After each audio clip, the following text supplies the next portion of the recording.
Welcome to The Point. I am your host, Eric Mitchell. It is October 21st. It's Wednesday. It's hump day. It's the day before debate day. Oh boy, oh boy, oh boy. Debates, Thursday night football, college football, COVID-19, Dr. Fauci. Where do we start, folks? Where do we start? Fox News has been at it again. They are attacking the moderator for the debate, saying because her parents gave money to the Democratic Party, that's why she was picked. Already setting the stage for excuses is what it sounds like to me. I don't know, folks, where to take this, what angle to drive this, but I can tell you that what we're seeing is a man in his campaign in a full panic mode because they can't get anything to stick. They're going through this conspiracy theory with this computer that they conveniently got their hands on. Apparently it's nothing to worry about because a lot of outlets aren't covering it. The only outlets are covering it are the pro-Trump outlets. And all the Trump supporters will tell you the other outlets don't care because they're fake news or they just don't like the president.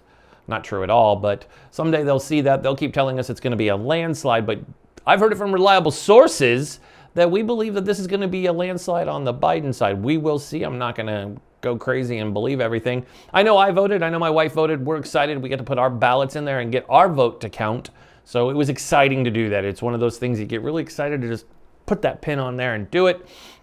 And I'm excited. And again, I just want to cover with folks. It's so funny when we talk about this. We've been told about mail fraud, voter fraud for so long. And I want to give you the true numbers because it's important to me that we get you the true numbers of what really adds up in this election. We're told about mail fraud. That's what we're told about all the time.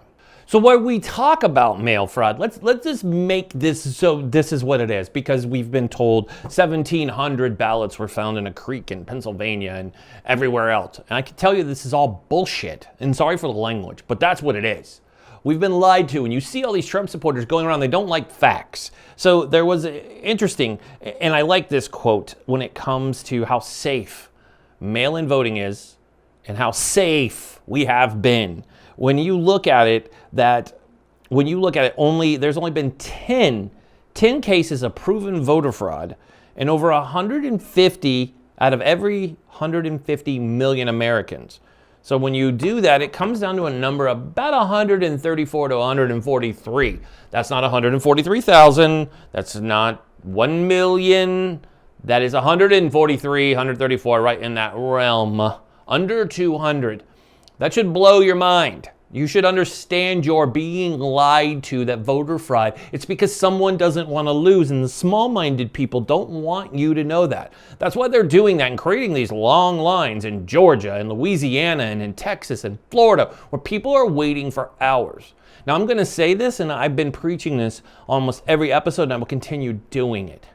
Go vote. If you are healthy and able to maintain social distance, go stand in that line and do your thing on November 3rd and make sure your vote's counted. If you need to vote by mail, if you live in a state like Oregon or the other states that have a proven mail by vote system, go drop it off at the nearest ballot center to make sure your ballot is counted. Because this is what we need to do, because they are going to do what they can, take mailboxes away, intimidate, put the Proud Boys and all these other people in front of polling stations to harass you, because that's what they want to do. They want to sway voters through intimidation because they can't win any other way. They have to win through intimidation, through fear tactics. They're spending millions on everything.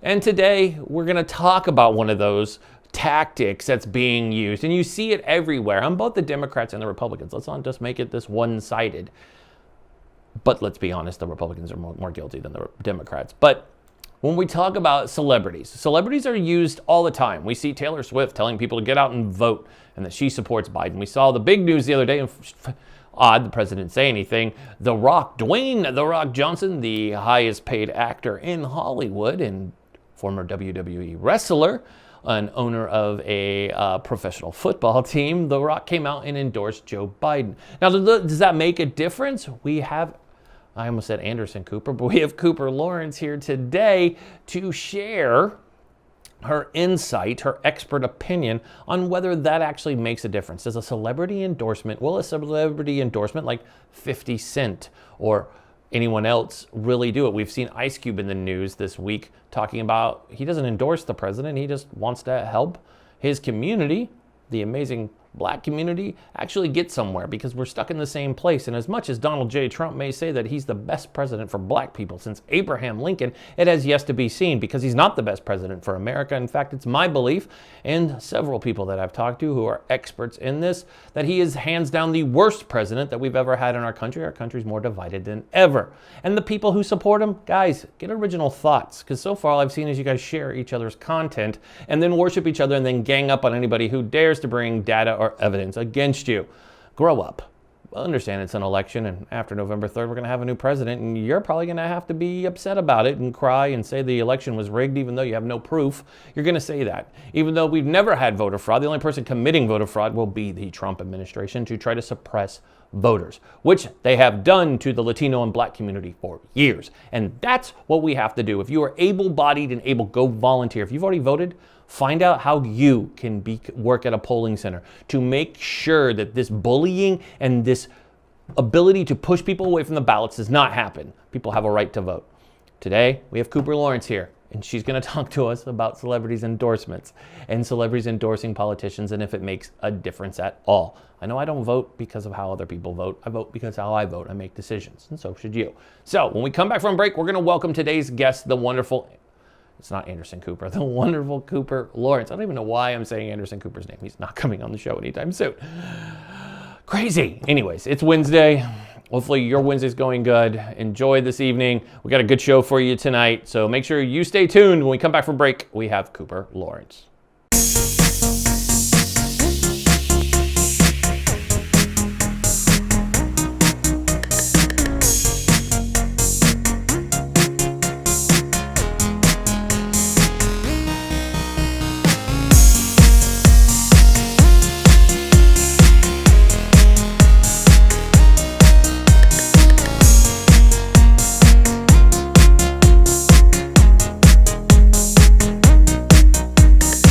Welcome to the show, Cooper. How are you doing today? I'm great. Thanks for having me. It's always good having you here, and I said it before, we'll sneak your book we'll randomly show across the screen. Always a good idea. Thank you very much. Always subliminal plugging so people know they can go get Celebocracy and buy it on Amazon. Celebritocracy. How many times I always butcher it. But I know, I have the book. Nobody can pronounce it. It's a made-up word. I understand. I think it is a made-up word. It is. When I say it, people go, that's not even a word, Eric. I'm like, don't worry, I don't say it right anyway, so it doesn't matter, but it's a good book. Well, doom scrolling isn't a word, but it made into the lexicon, so I'm hoping Celebritocracy makes it into the lexicon the same way. It's kind of like the new AP style book. There's some interesting things I've seen in there, too. So that's right. Every year they change that on us, and right now everyone's like, what the hell is an AP style book? But, you know. Not me. I went to grad school. I lived by that thing. You have to. I mean, and now being in the media, you absolutely have to, because you don't want to go the wrong way with it. So it hasn't been that long since you've been on the show, but has there just so much has happened going on? And I decided today, it's like, the Wednesday episode, it's Women Wednesday anyways. It's going to be Cooper. We're going to have some Cooper Lawrence time. We need to catch up. There's so much. We're 13 days away from an election that won't be resolved on November 3rd. I think that's a reality check.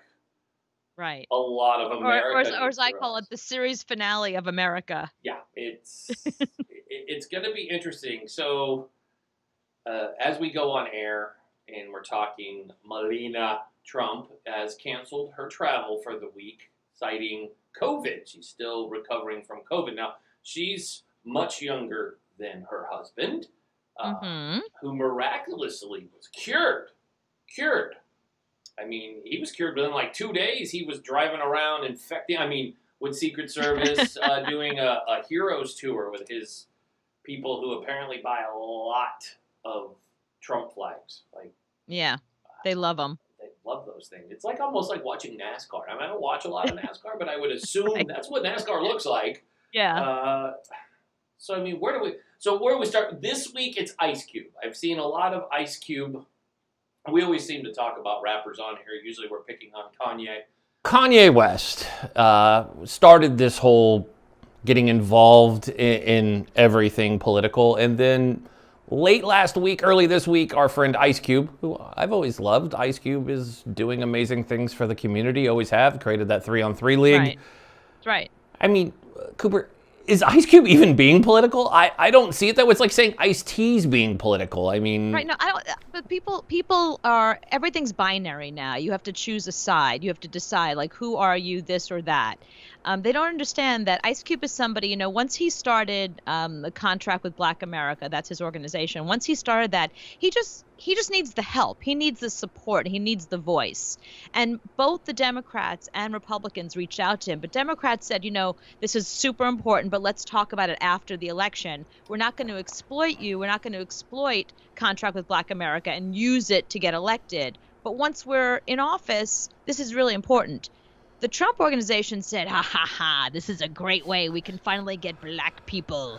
You know, but because they make this assumption, and it's such a stupid assumption, that just because a Black person is saying vote for X, Y, and Z, that Black people, like it's some dog whistle, they're suddenly going to be like, oh, another Black person, let me follow what they're saying. It's so dumb.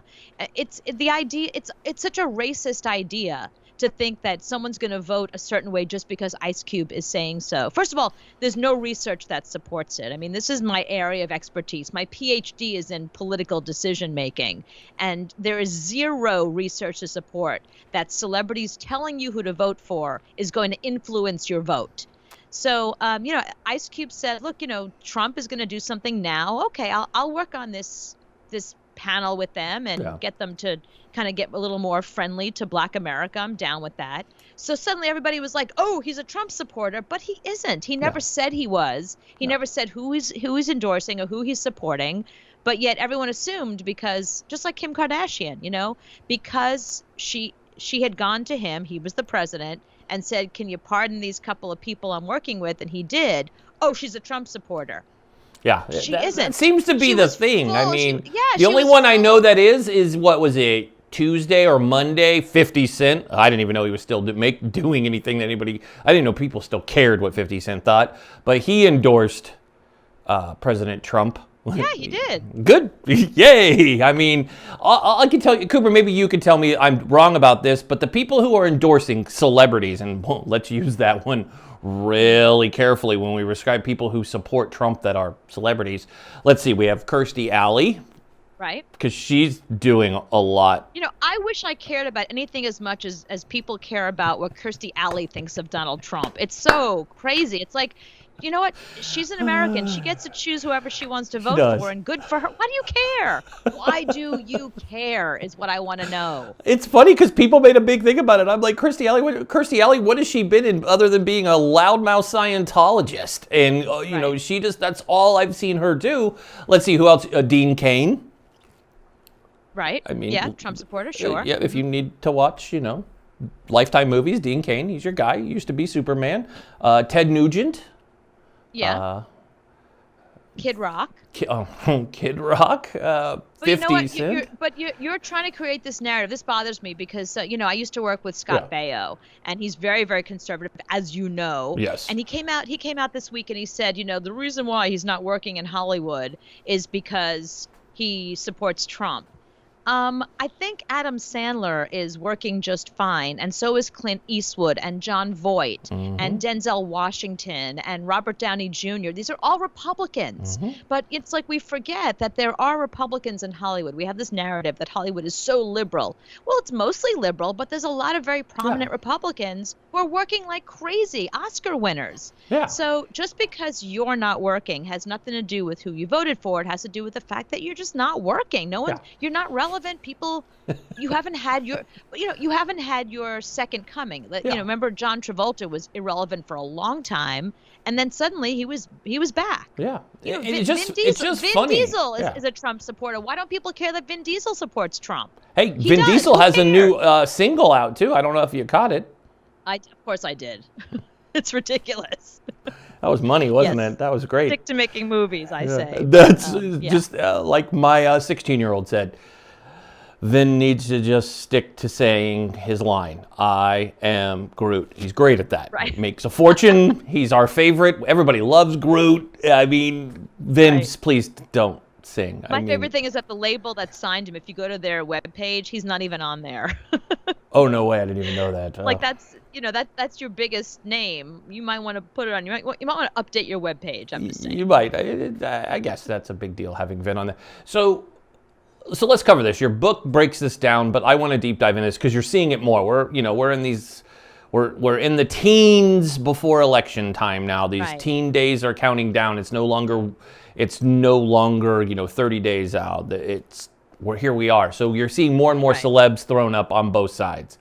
And that doesn't matter. I mean, I don't sit here and my daughter asked me this question, so I'm asking it to you.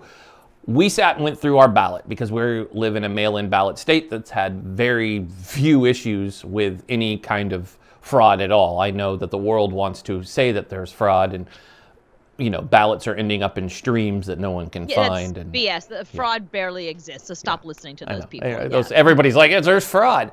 But celebs, my daughter goes, well, Taylor Swift. And I said, there's a difference between asking and reminding people to vote on November 3rd, because my stance is vote on November 3rd. If you do not vote on November 3rd, I do not want to see you on social media whining about anything. If you didn't vote, you don't really, and I know it sounds horrible, and you have a right to not vote, but you really don't have a right to complain if you could have made a difference and you didn't.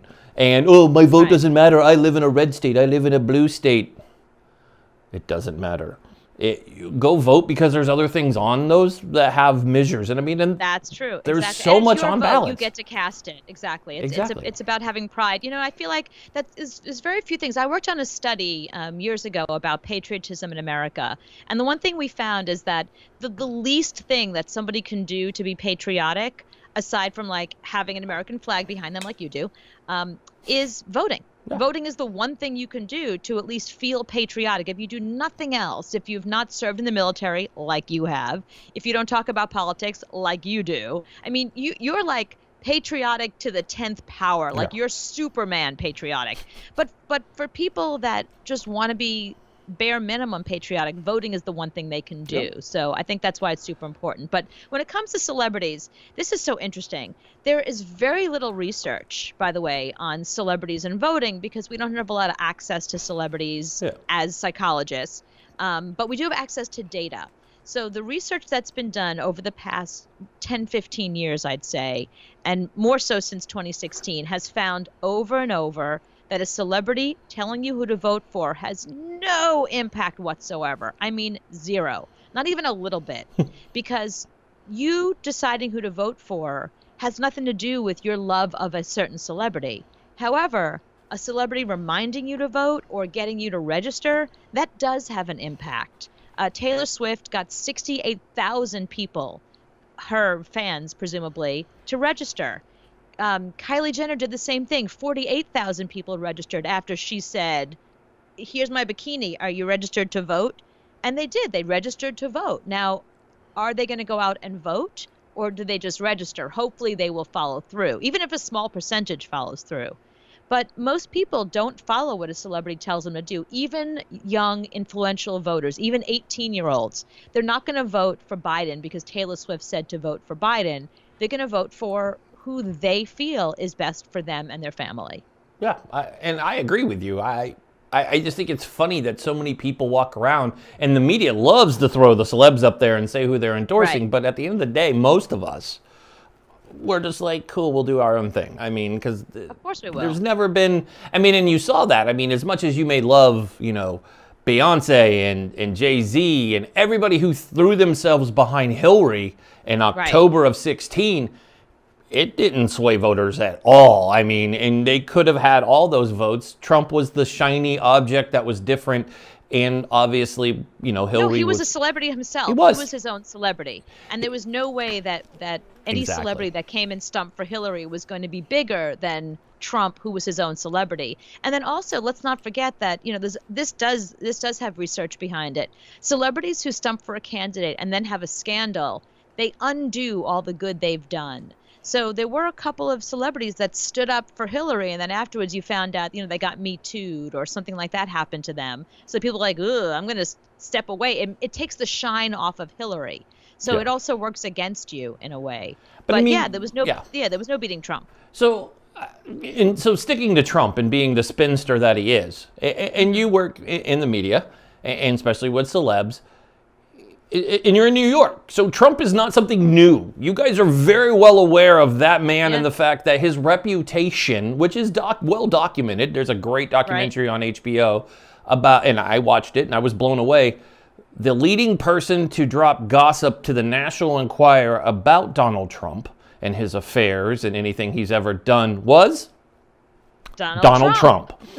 So I laugh because I see this. And before we go to commercial, we'll come back and deep dive into it. But Cooper, I can't remember 4 years prior that we ever used the term fake news as often as we hear it today.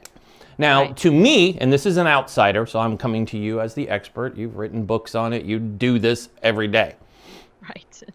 Fake news to me, when I hear someone say that, means they don't agree with what they've heard, despite the evidence being right there. There's people who vote for this man who, I love America, I love our veterans. There is documented proof the man hates us, hates veterans, hates the military. He, in fact, he's made fun of a late POW and decorated senator whose family is decorated in the United States Navy. This pathetic little orange man had to move a ship because the last name of it triggered him, because he didn't want to see it. His precious eyes couldn't see it. But he says that's fake news. In fact, he tweeted just recently that he always respected John McCain and has never insulted him, despite the fact we've all seen it.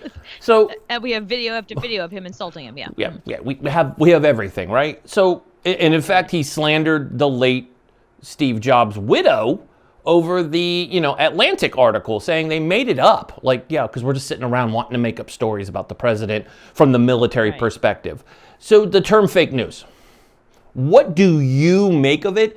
Is it journalism bad? Is everybody bad? Is every outlet bad? You've worked for some of the big ones, and even the president's favorite, Fox, is frequently attacked by him, depending on if they dare report a poll, a study, if they tell the truth. Chris Wallace, who I thought did a fabulous job parenting, as a moderator 3 weeks ago. So the term fake news, what do you make of it? And then we're going to go to break and we're going to come back to it. But I want your kind of you hear it every day. Anytime you report something, it's fake. What do you make of this? No, I think you nailed it. I think it's the idea that anybody who disagrees with you, it's fake news. Yeah. Because people don't want to seek out facts. They don't want to do their own research. So it's something that disturbs your brain. I mean, we've talked about this before, but the part of your brain that has decision making is the same part of your brain that responds to fight or flight. So the minute you hear something that doesn't agree with your your sense of the world, your sense of a just world is what we call it in psychology, you immediately go to fight or flight, and the fight or flight is it's fake news. You go to something negative immediately. I don't want to hear it, and you get really angry really quickly. So fake news is just a response. It's literally in a seat in your brain. Yeah. So we've just given it a term now, and the term is fake news. It used to be fight or flight. It used to be things that I disagree with. Now we just call it fake news, but it has a basis in your brain. You have to say it the right way. Fake news. Fake news. Fake. I'll let you do that. Yeah, I do the imitations well. That's what I'm here for. When we come back from the break, everybody, we'll have more with our guest today, Cooper Lawrence. Stay tuned.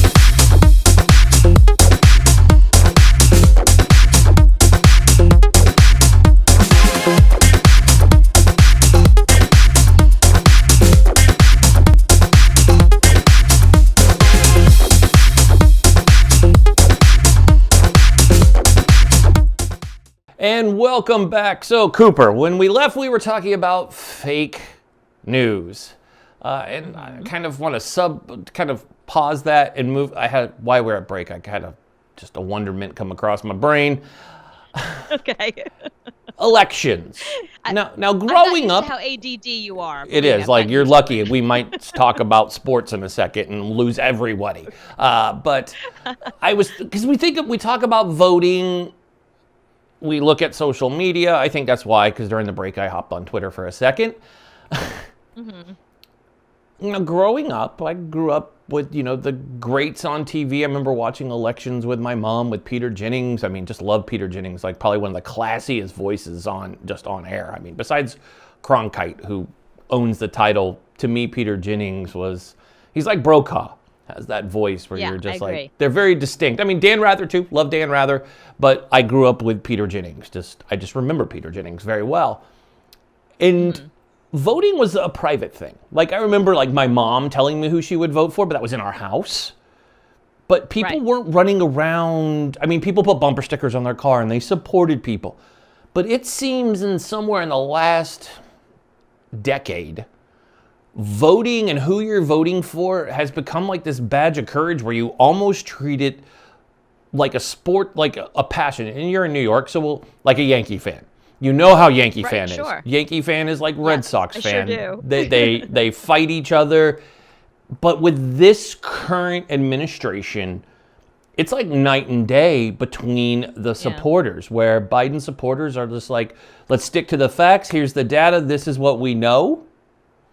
And the other side is like, oh my God, in your face. You can't post anything, an opinion. I mean, as you know, I do a lot of sports and I'm on TV talking about sports. The amount of attacks I get, and I don't even talk about politics. That's when I'm on doing TV hits on sports, talking about COVID outbreaks and, different, week 4, week 5, week 6.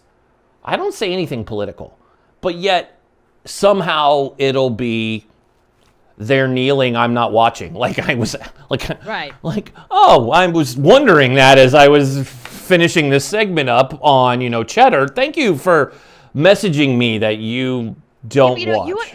You and I are in that middle generation where like our grandparents' generation was you never talk about politics or religion. Yeah. Ever. Like in present company and ever in front of company, ever.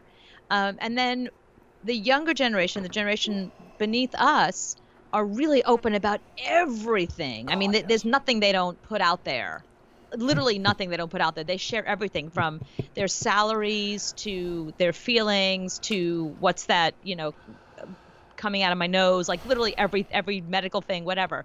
And it's really good because it's helped people with, mental health issues because they talk about it so openly and, medical issues and embarrassing things. Nothing's embarrassing anymore. You and I are in that middle generation where we were told not to talk about things, but we're looking at this younger generation who's talking about everything, and we mostly are apathetic, but we sort of feel the need now to kind of start sharing and participating and maybe going against what our grandparents were telling us because, we want to feel relevant, but we also we have more experience. I have more experience than somebody who's 20 years old, who's talking about stuff because they're feeling it. Well, I'm more than just feeling it. I've experienced this and I have some knowledge to kind of share your way. Yeah.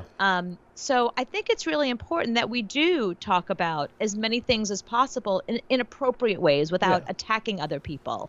And I think that's where we're really having a problem.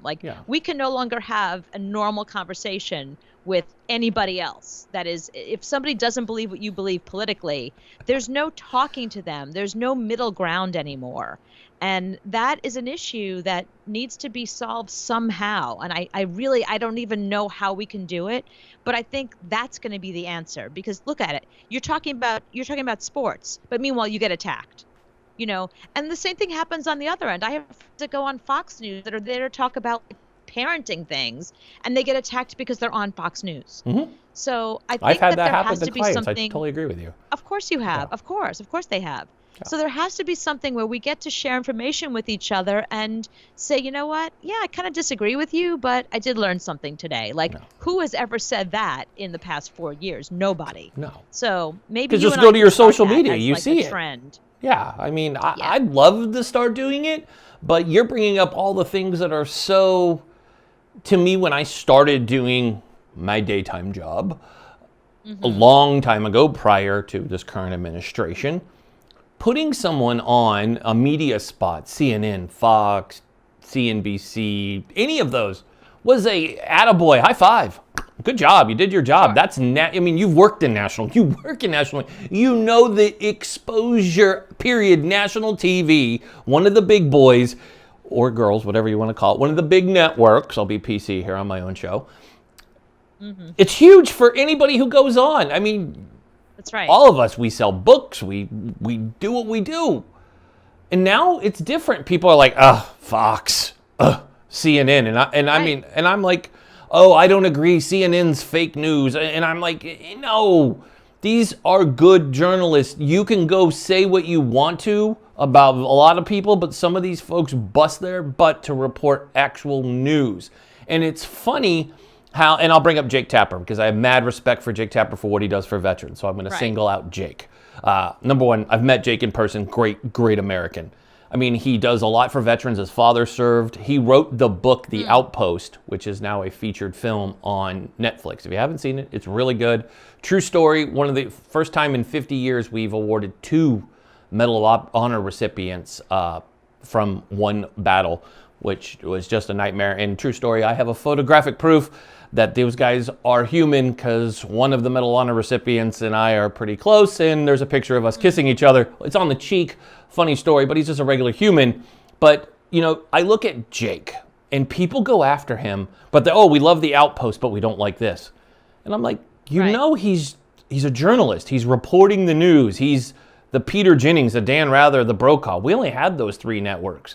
I mean, you and I are very similar in age, so we both remember CNN before Fox was even around when the Gulf War came, the first Gulf War, where we were hooked on Bernard Shaw, Marine, and the English guy, I can't remember his name, the one that was in Baghdad, and you couldn't even see him, and he's just reporting, and we all remember that. Here's where you and I, our backgrounds different, because when you said back when CNN, I was about to say when they were reporting the Paris Hilton trial, and they followed every aspect of her trial, and they were like there outside with the camera, like, here comes Paris Hilton, she's walking into the courtroom, like that was news.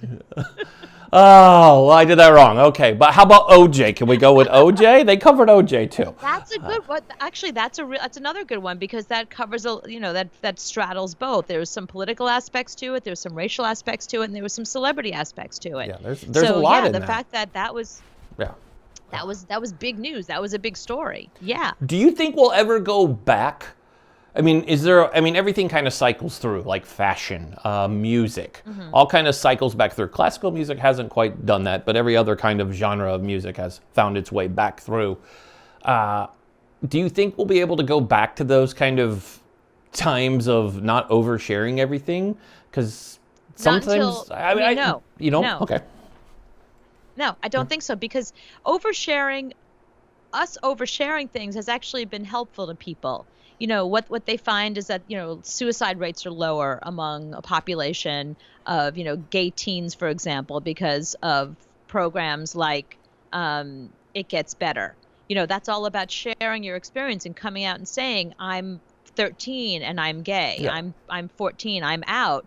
I'm trans, that kind of thing. So that's actually really helpful to kids that are in families where they're being rejected for those reasons. We're seeing, there are still rates of homelessness, there are still rates of suicide, but it's much lower because people are oversharing, that sort of thing, and people don't feel alienated anymore. Major celebrities coming out. Think about Elton John as a good example. Yeah. When we were kids, Elton John would have never admitted to be gay. Now he's just like, I'm gay, he's gay, she's gay, we're gay, here's my husband. Oh, Ellen. I remember when Ellen came out, that was huge for NBC. Right. They lost sponsors. Remember that? It was right. I know, and it was huge for the gay community. Mm-hmm. It was huge for gay women and young gay women that were like, I'm finally represented. I finally feel represented in the celebrity world. Yeah. So I think I think it's good that we overshare. I think we're just going to get so used to it now. Is the thing. Sure. We'll get used to sharing things. But I think you're right. Maybe sharing your political views. I had a conversation with somebody today where they were like, I'm sick of celebrities telling me who to vote for. Why didn't Kim Kardashian endorse Biden? It's like, you can't have it both ways. Either you want them to tell you who they're voting for or you don't. Like, you can't get upset that Kim Kardashian is kind of keeping her mouth shut right now. No. And she should. They all should. Because you're right. Who you vote for should be your business. Yeah. I think that's what I meant, where I think kind of my drive is, how do we get back? I love the examples you gave. I definitely love that folks coming out is amazing, and they're not embarrassed. And mental health is another thing that's huge that people are talking about, because it used to be taboo. Coming from a world where PTSD is a very current topic, I still see it pushed as a taboo topic. A good friend of the show, we call him the Marine Rapper because that's his actual artist name. Well, I call him Teamer. That's because it's just TMR is just weird to say, so Teamer's easier. He's been posting a lot going, great, you think supporting veterans is by doing 22 push-ups. That doesn't help us. We've been dealing with what is an epidemic of daily suicides in the veteran community, but nobody's talked about it until the last few years, where thankful for athletes are the ones that seem to be leading the way, because thankfully they're still here. Unfortunately, the musicians who talked about their mental health, they passed. We think of Linkin Park and, a few others that we've lost. But mental health has become huge, with Kevin Love and even Dak Prescott from the Cowboys being very open during this time, and Paul George in the NBA bubble. All these athletes are like, this is hard. So I'm just wondering, and it's just kind of wondering aloud, if there's going to be a way to be like, okay, maybe put your politics back in the can and put that lid back on. Because we need to be able to get along. We are all Americans at the end of the day. So telling an American to go home or back to where he came from, you sound stupid, number one. So Trump supporters, stop telling people that, because it's just weird. Just because he says it, you probably shouldn't say it. Because about 20 of you have sent me messages telling me I need to go back to where I'm from. I was born in Orlando. Where are you from? Aren't you from Florida? I'm from Orlando. I don't want to go back there. It's hot. I like the Pacific Northwest. Go back to Florida. But they're like, go back to where you're from. I'm like, or go enlist. That's another one of my personal favorites. I'm like, I'm good. Been there, done that. I like hair. It's nice to have hair. But it's just one of those questions that comes up as we get so close to this election. There's so much more data coming out. It's good to see, and we talk about this younger generation because they are very data-driven, which I actually geek out on, and I know that's a thing that you must love. So we were talking off-air about Brittany Kaiser, who's just an amazing whistleblower from Cambridge Analytica, who is coming clean and sharing it, article after article. She had a big drop on Friday that was taken where she's leaking articles of all this information she has, because she's data driven and she's looking at it and going, you're being told one thing. But here's my question. There's actually a question in here, I promise. When you look through all this and we have all this hardcore data, I don't care if people don't listen to what Taylor Swift says. Love T-Swizzle, but I'm not swayed by her. But I am swayed by data. Why are so many people not swayed by data? No matter if I were to pick this up and say, Cooper, this is not a cell phone, even though you and I damn well know this is an iPhone, you and I argue that it's not. Why are people fighting hardcore data as the honest-to-God truth instead of being like, no, I don't want to believe it? and it's a majority of people thinking this way. Because there's two reasons. One is because the narrative is out there that when you hear data, it's skewed, that you're not really getting real facts. That even if a scientist, even if somebody that doesn't have a dog in the game at all, like just somebody that has science and facts is coming forward and saying, here's the data, here's the fact. Oh, it's skewed. Oh, it's underreported. Oh, it isn't true. So we now have this narrative that data isn't real. So science isn't real. Facts aren't real. And it's hard to get your mind around because most of it is so ethereal. Like, I always use an example like a flat earther. How do you prove to a flat earther that the earth is not flat, that it's round? How do you prove that? I guess there's certain ways, but it's all scientific. And if they're not going to follow your logic, coronavirus is a little bit different. If you don't believe in coronavirus and you go out there without a mask and you let somebody cough on you, you're going to get sick, and people are getting sick. That's not that there's data that actually has some proof. Now, statistically, people know somebody that has had the virus if they haven't had it themselves. So there are certain facts that we believe only if it happens to us. And this is really common. I hate to say it, like it's really common with Republicans who, they're against gay marriage until suddenly their daughter comes out as gay. They're against abortion and stem cell research until Trump is like, hey, I got better because of stem cells. So it's like, unless it happens to them specifically, they deny that the facts are facts. So it's really easy to deny facts. Chris Christie was just raising his hand. He was raising his hand for you, Cooper.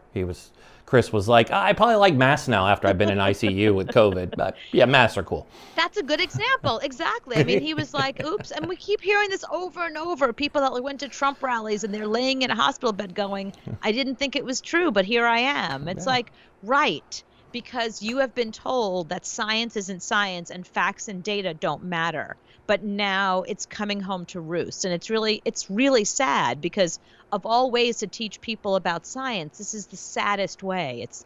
It's the worst way, because even if you have COVID and get over it, the long-term effects that we're seeing, people that are still having heart problems months or weeks after having COVID, it's horrible. And it's not the best way to learn that science is actually a thing. No, I mean, you probably shouldn't have, large gatherings in the Rose Garden where nobody wears a mask and everybody just seems to hug it out. I mean, that seemed to super spreader events. I mean, and Herb Cain would have loved to be at those events, but he chose not to wear a mask. And I don't care if it's too soon. It's another proof that nobody's bringing up that, COVID hasn't done anything to people. Herb Cain didn't wear one and Herb didn't make it. And he's the same age, a little bit older than the president, but still in your 70s.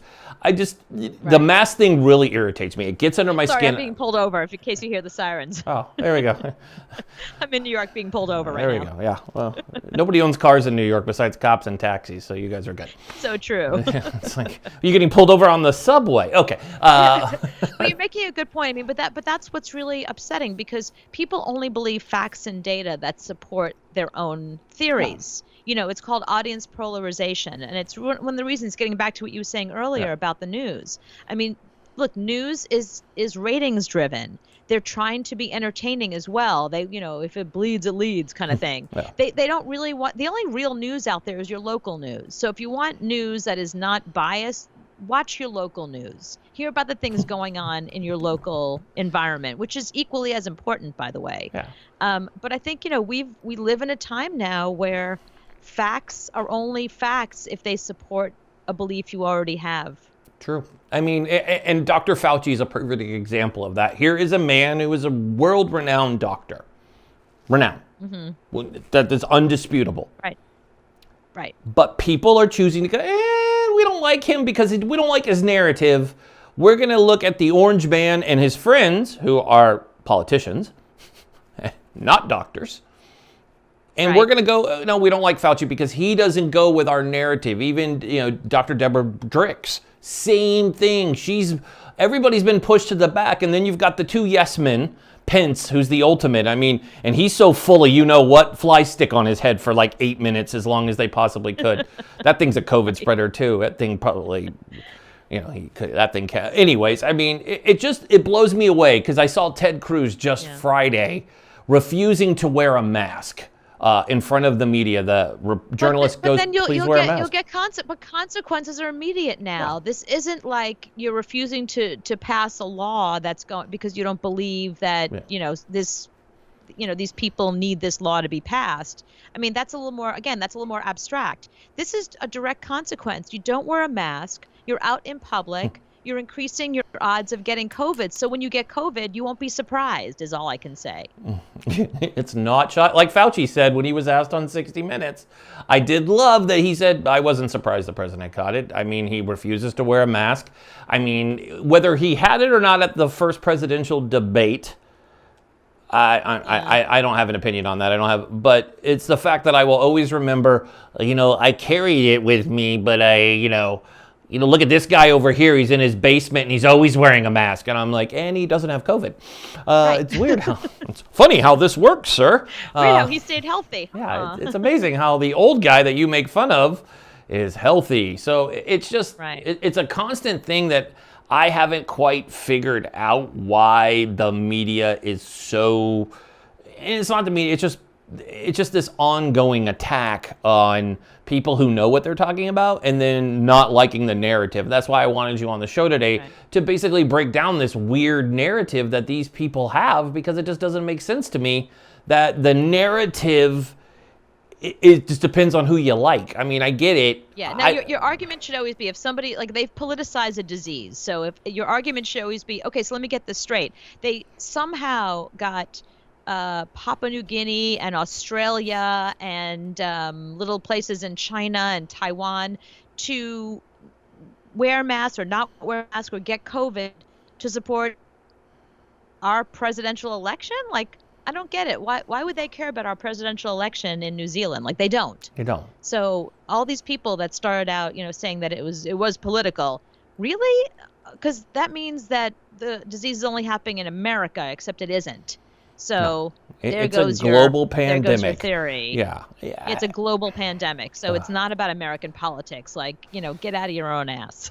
Right? It's just, and we have these few short weeks left. Obviously, we'll probably have you back on right after the election. But, I mean, do you have any predictions that you want to go on record with on what you see? I mean, I'll go first. My prediction is this isn't settled until right before Christmas time at the earliest.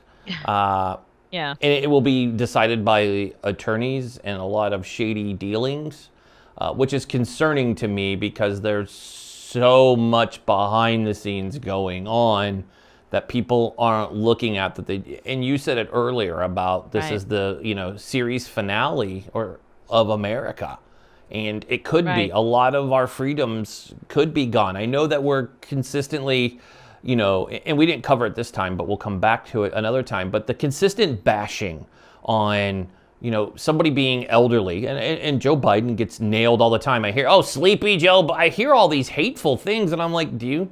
Right. I'm like, I'm sorry. I know how old my father is, and that man cannot sit on a couch for more than 5 minutes without falling asleep. It could be a good football game. The man will fall asleep. That's what people in their 70s do. I've never met a 70-year-old that's like, I got this. I'm cool. I'm a wide awake.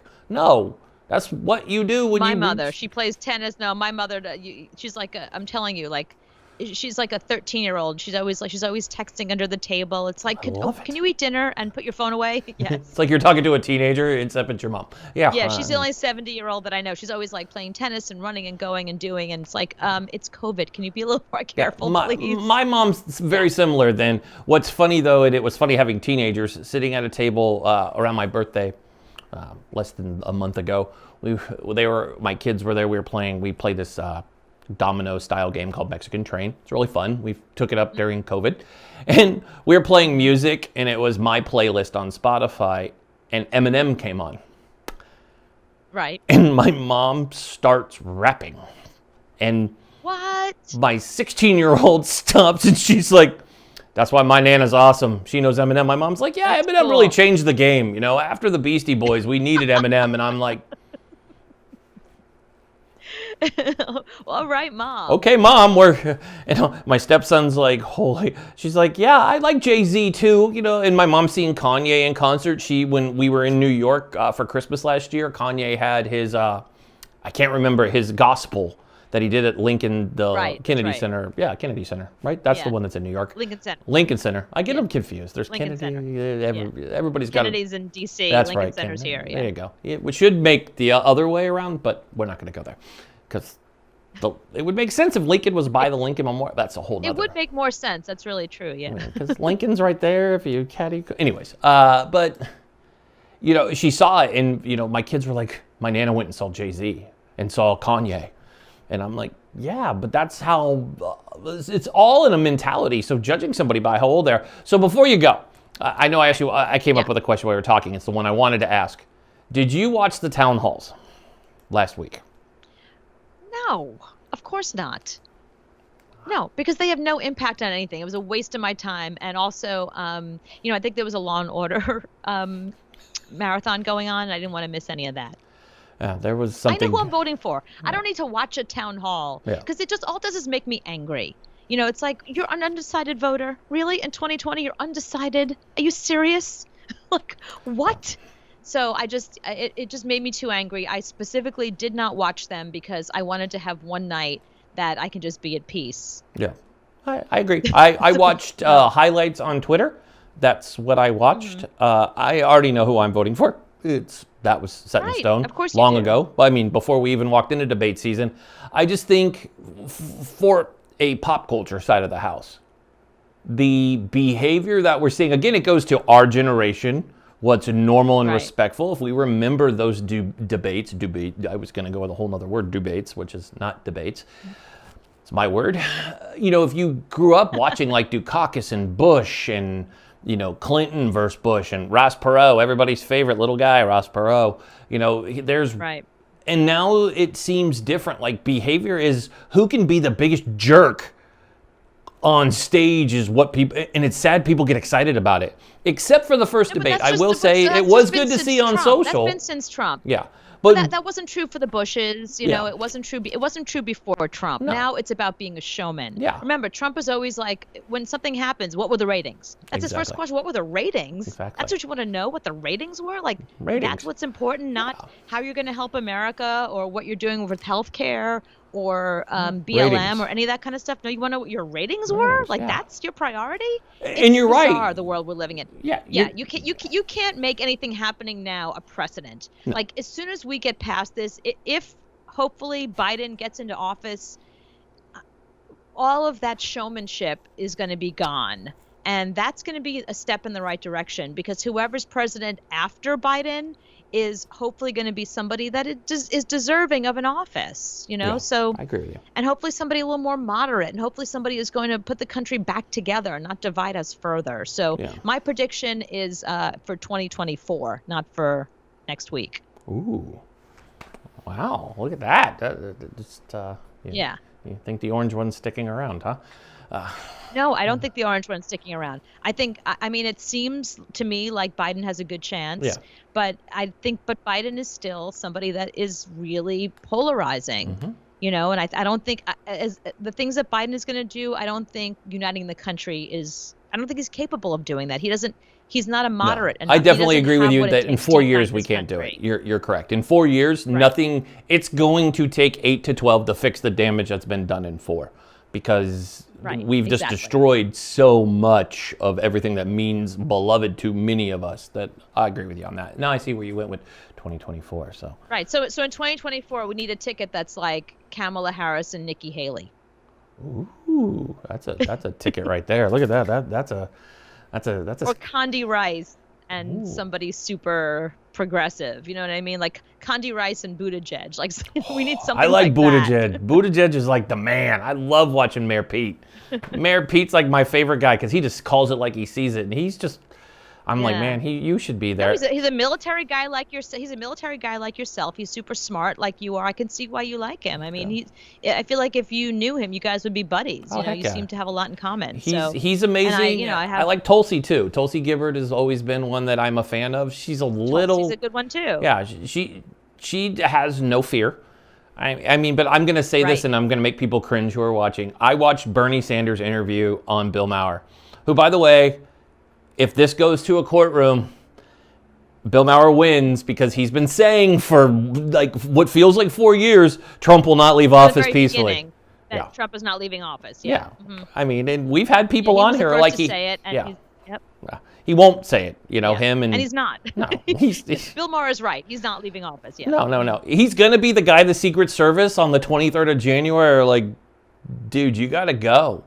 Like, because if they're still in court, and this is what I've been. We don't work for you anymore. No, before you go, Cooper, it's the one thing that I keep telling people. Now, we had Richard Herman, who has for the last 21 years, he's been the chief legal analyst for CNN, and I asked him that question because we had our followers. They're like, hey, can you ask him this question? And legally, per the Constitution, January 23rd.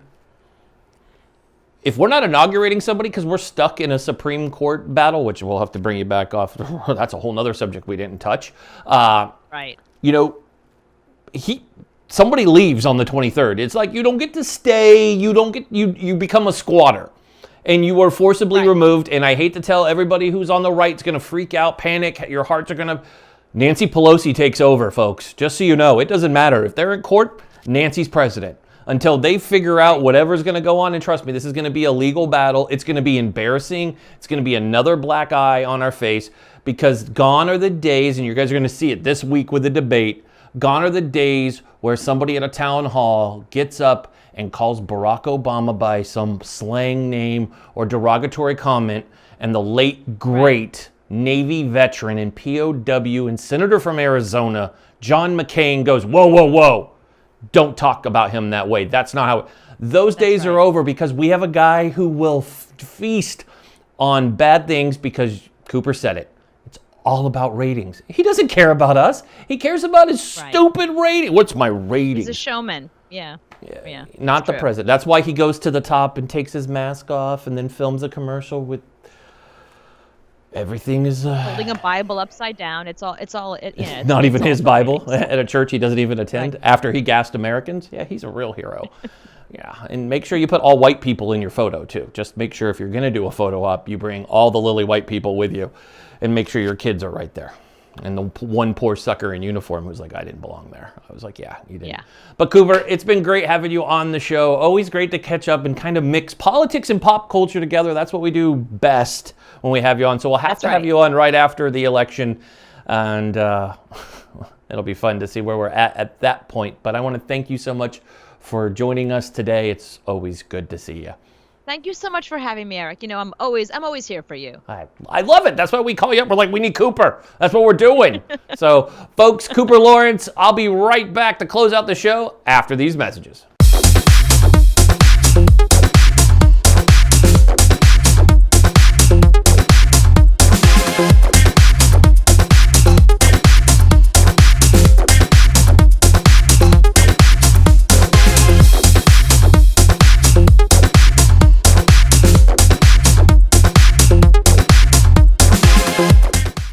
And that is our show for today. I want to thank the wonderful Cooper Lawrence for joining us today. Always awesome to have Cooper here, kind of mixing the two worlds of politics and pop culture together. And just remember, celebrities don't influence and impact who we vote for. Remember on November 3rd that your vote counts and matters, and we need you to vote. We're seeing record turnout throughout the country.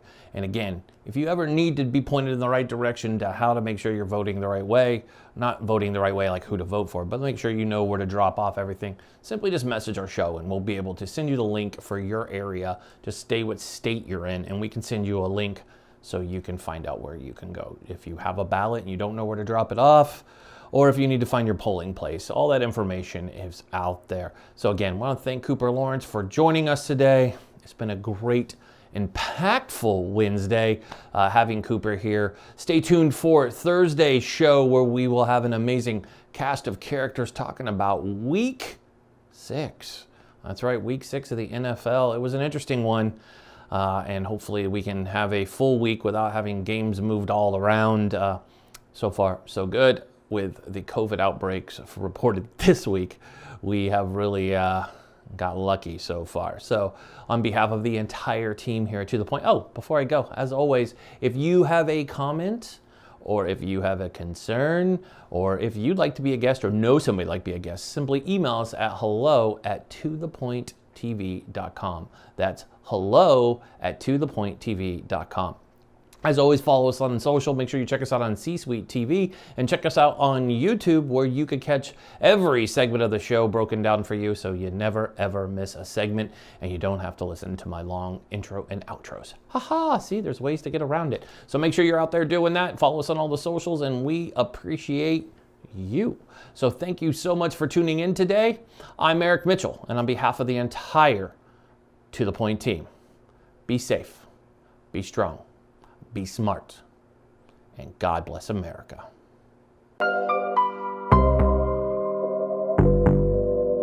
Let's get to the point with Eric Mitchell. Let's get to the point.